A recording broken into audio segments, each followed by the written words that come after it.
This electronic, visual, audio, social media message may be divided into two parts. We're going to see how it goes.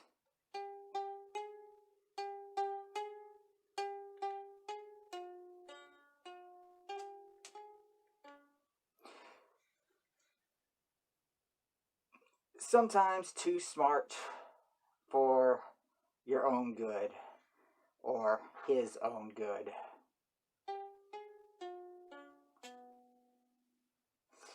When Mr. Vane was a junior in high school, he had a biology class. A class which he overall maintained a B average. That's a 3 to you millennials.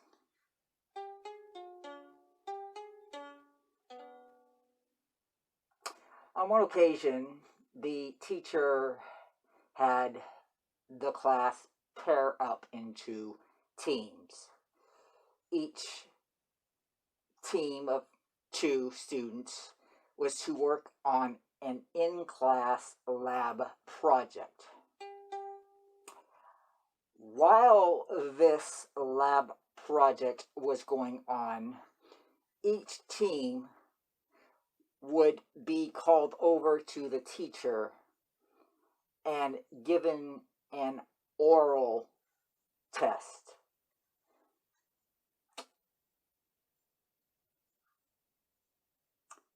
Okay. So the class is going on.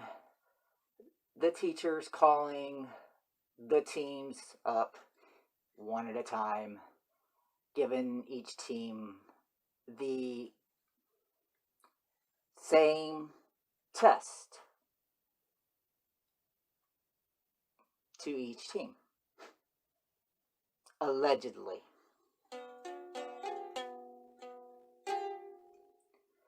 However, before the teacher got to Mr. Vane's team,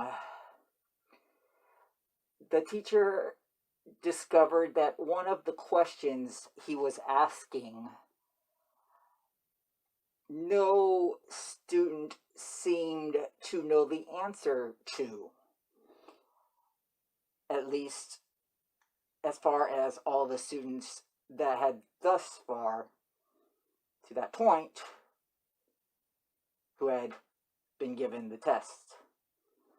So in what seemed like a bit of frustration on the teacher's part, he suddenly stopped the class, interrupted the lab project, and asked in general to the entire class if anybody in the class knew what fingernails and toenails were made of. Does anybody know? Well, only one student in the entire class knew the answer. Mr. Vane. The answer is Chintin. Chintin. Chintin. That is what your fingernails, your human fingernails and toenails are made of.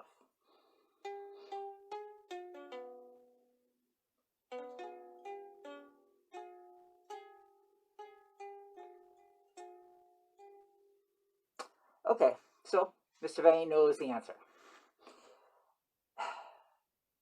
Eventually, of course, Mr. Vane and his partner are called over to the teacher for their oral test.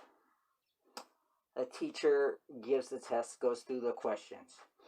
But when the teacher gets to the question about the substance that makes fingernails and toenails, he decided that since Mr. Vane, already knew the answer, the teacher decided to change the question. Yeah, because Mr. Vane knew the answer to a question on a test, the question was changed. Sounds really fair, doesn't it? If your students know the answers to the questions, that's apparently a bad thing.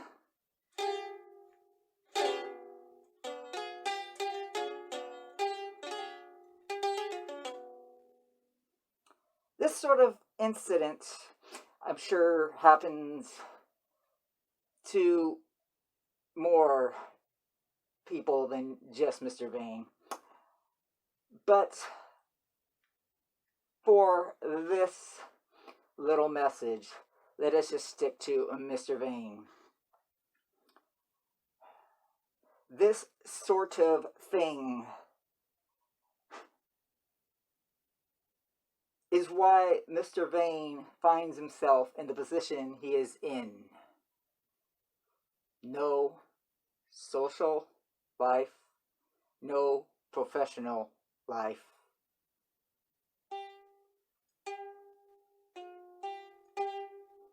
Because he was smarter than the highway patrol officer who pulled him over for no reason. Mr. Vane called the officer out on his discrepancy. The officer was not too happy about being shown up in intelligence of the law, knowledge of the law. And sometimes when people are shown up in intelligence and knowledge, they resort to violence. And then that violence is covered up by, and with the help of other officers. And then that cover-up is protected by the presiding court of law.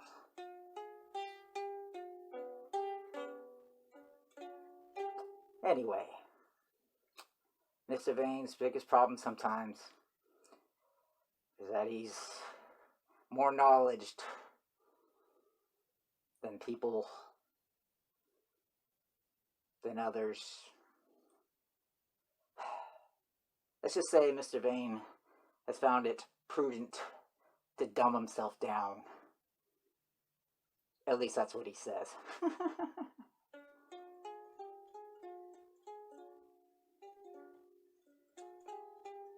Sometimes people get intimidated by the intelligence of others. And sometimes those people, they do really stupid things. And that's a dangerous situation when those people who are intimidated by others' intelligence are in positions of authority, power. You know, people like officers of the law, court justices, presidents, heads of state, things like that. Anyway, I think we can manage to stick this all into one. I hope that was fun. The next one will lighten it back up, because honestly, we don't like to go down these kind of roads too much. We'd rather keep it happy, from a place of love.